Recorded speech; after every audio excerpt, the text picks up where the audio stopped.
So, Terra Firma at saka Meralco, no? So, again, nanalo yung Meralco. An easy win. Kasi yung Terra Firma is may problema on the defensive side of the floor.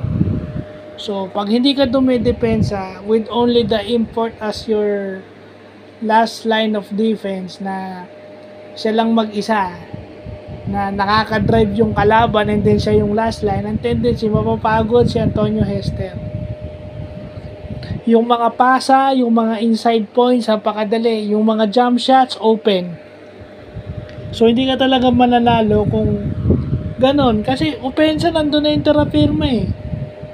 So, hindi naman sa inaano ko tong Terra Firma because yung kinuha nilang players are primarily offensive players. Wala silang counterpart sa defensive side of the floor. At saka bago pa lang sila sa lineup, so nagje-gel pa sila hanggang ngayon. So hindi natin alam kung gaano katagal yan. So yun lang o yun. No? Kaya nananalo, yun. Pag hindi ka dumidepensa, kahit ilang 1,000 o 1,000,000 ang ma-shoot mo, pero kung pinasushoot mo rin yung kalaban ng ganong karami, talo ka pa rin. So, yun lang po.